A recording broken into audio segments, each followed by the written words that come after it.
Isso aí, galerinha. Olha, é aquilo que eu confesso a vocês.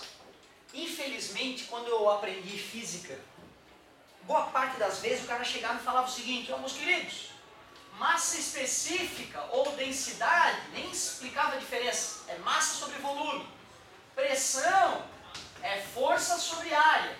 E ó, o teorema de Stevens diz que a pressão no fundo do recipiente é a pressão em cima do recipiente mais massa específica vezes gravidade vezes altura.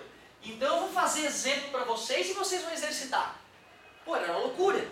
Eu até acertava o exercício, só que ficava uma interrogação no meu coração. Da onde vem tudo isso? Que loucura toda é essa? Então o mais importante aqui, eu diria, para que a gente consiga começar a absorver de fato o que está acontecendo, é a gente ter uma noção interessante do que é densidade, por que a criação de densidade é importante, certo?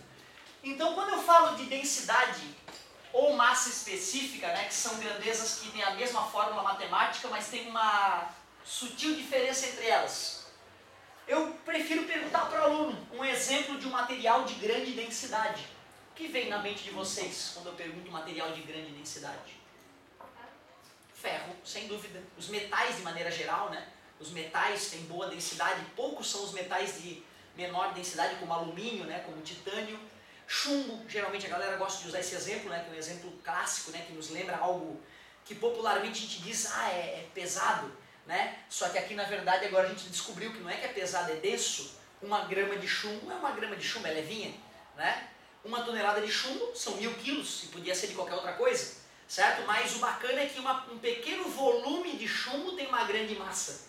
Então um número grande dividido por um número pequeno vai dar uma densidade grande, aproximadamente 8,9 quilos por litro.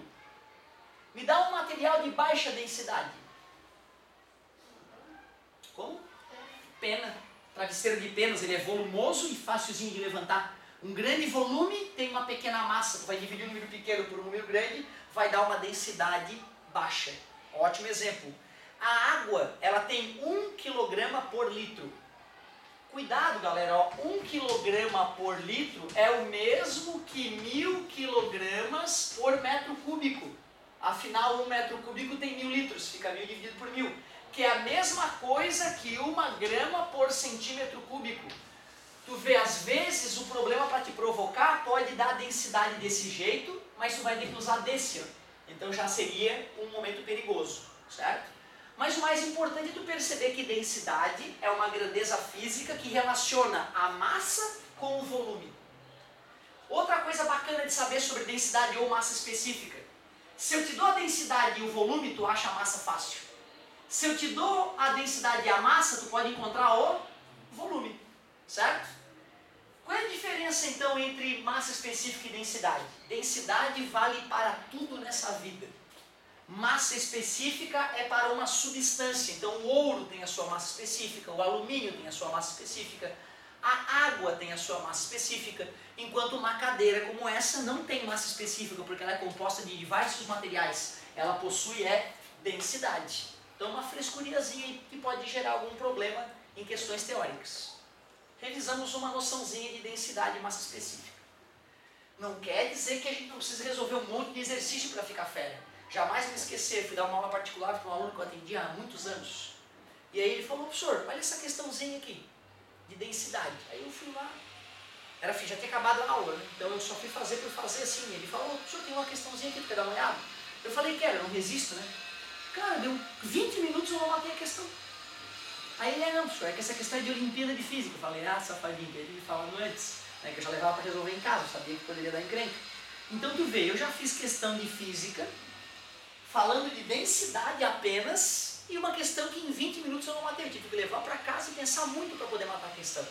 Então mesmo um conceito bobo como esse, se o cara quiser fazer uma questão intrincada, dá para fazer. Mas reativamos a ideia de densidade aqui em nossas vidas, ou massa específica. Outra grandeza física muito importante é essa grandeza de pressão. Essa grandeza de pressão é muito interessante. A maioria das pessoas fica apavorada quando vê uma pessoa normal, por exemplo, deitada no chão e vem uma caminhonete gigante, os pneus enormes, e passa por cima do cara. E tem a TV e tal, aqueles showzinhos, né? Aqueles showzinhos de 5ª categoria para o cara ganhar um dinheirinho. O cara que é leigo, ele pensa assim, meu Deus, aquela caminhonete tem 3 toneladas. Como é que o corpo do cara resistiu a essas 3 toneladas? Porque no nosso dia a dia a gente tem a sensação de que o corpo humano está sofrendo força e ele pode resistir até uma força, depois de uma força ele explode. E não é assim.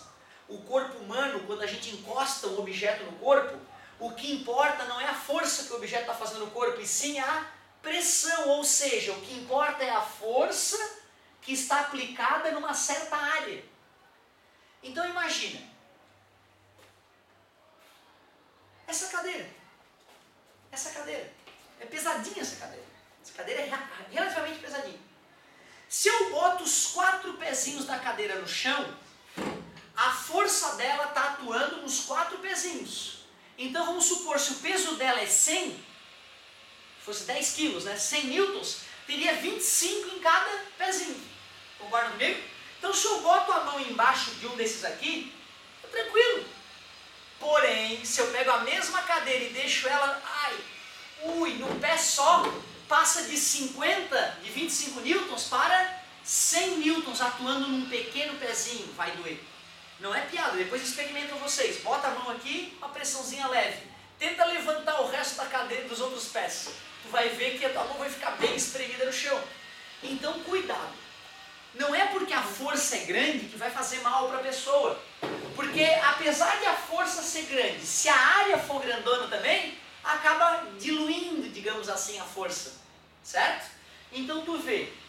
O leigo acha que o ser humano tem que tomar cuidado com as forças que atuam no corpo dele. Não é fato. O fato é que o que importa é que pressão atua no corpo da pessoa. A prova disso é quando tu vai tirar sangue, a pessoa perfura o teu corpo fazendo uma leve força. Por que uma leve força rasga teu corpo e em casa ou aqui agora, uma porrada forte na minha mão não rasgou a minha mão? Né? Como é que com uma agulhinha o cara rasga a minha mão com uma força light, uma força levinha? Né? Porque a agulha tem uma área muito pequena, a ponta da agulha. Então qualquer forcinha mínima vai gerar uma grande pressão conseguindo perfurar a pele da pessoa. Então cuidado. Cuidado com aquela brincadeirinha do ninja que pega a espada pontiaguda, bota no gogó e se apoia em cima dela.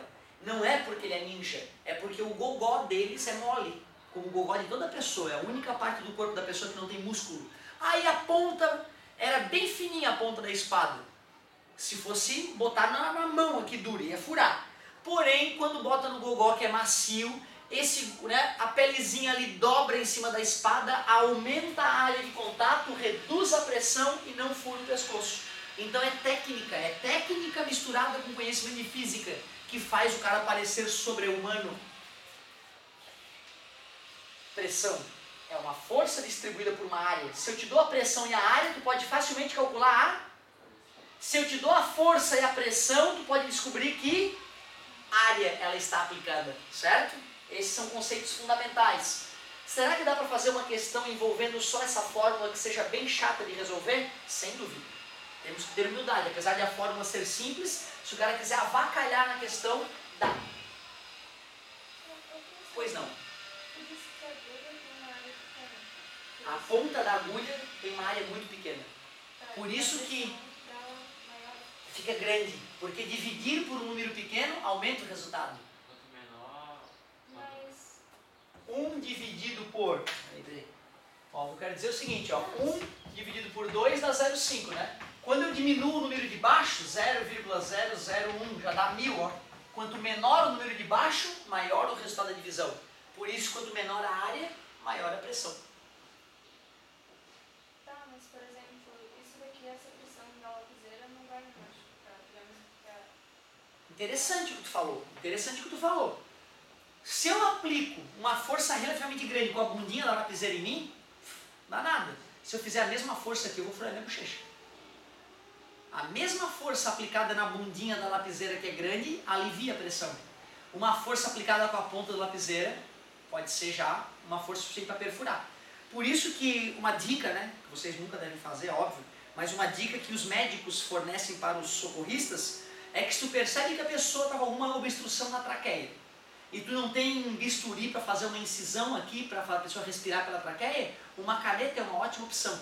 Pega a caneta, fura a traqueia da pessoa com a ponta da caneta primeiro, tira a caneta, tira a carga da caneta e enfia a caneta no furo de novo para a pessoa conseguir respirar pela caneta sem carga na traqueia. Muitas pessoas já foram salvas com essa técnica rudimentar de fazer uma traqueostomia, certo? Se vocês um dia verem uma pessoa sem respirar, não façam isso, porque se a pessoa morrer depois de fazer isso, pode ser processado pela morte dela, mesmo que não tenha nada a ver com a situação, né? O médico, então, tu vê, às vezes, ele numa manobra de emergência, ele corre o risco de ser processado pela família do morto, porque eles não gostei daquilo que tu fez, achei que não ajudou a salvar a vida dele, deve ter piorado, vou te processar.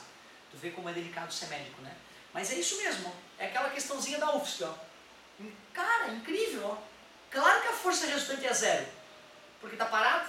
A força que o polegar faz é a mesma que o dedo médio faz, só que meu polegar tá quase furando com o grafite, tá doendo já, enquanto aqui tá light, né? Ou seja, as mesmas forças em áreas diferentes, quando a área é grande a pressão é pequena, quando a área é pequena a pressão é grande, ali, certo? O que já aconteceu, enquanto ali não tinha acontecido nada, ali ó, ficou uma marca forte por causa da pressão, certo?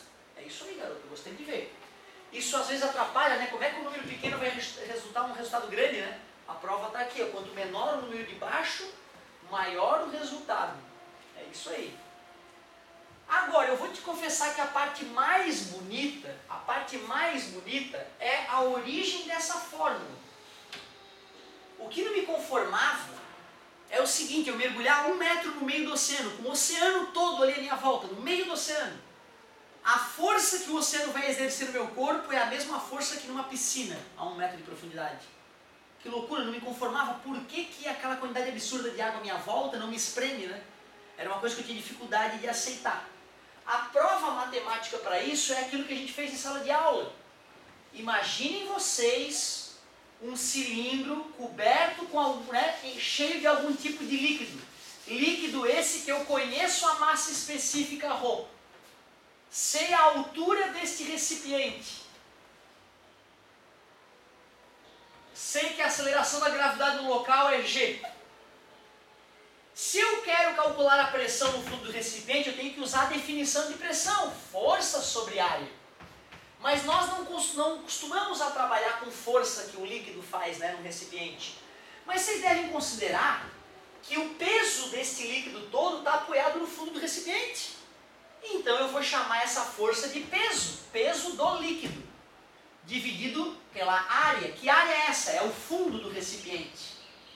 Porém, o que é peso mesmo? M vezes G. É assim que se calcula o peso. Lá no primeiro ano a gente já discutia isso. Porém, nós não estamos acostumados a trabalhar com massa de líquidos. Quando vamos trabalhar com líquidos, a gente usa densidade, a gente usa volume. Então, está dividindo, passa multiplicando, ρ vezes V é M. Aquilo que eu falei no início da aula. Se eu quiser a massa de um líquido, eu posso pegar o volume e multiplicar pela densidade. Por isso que é honestíssimo tirar o M e colocar ρ vezes V, vezes G sobre A.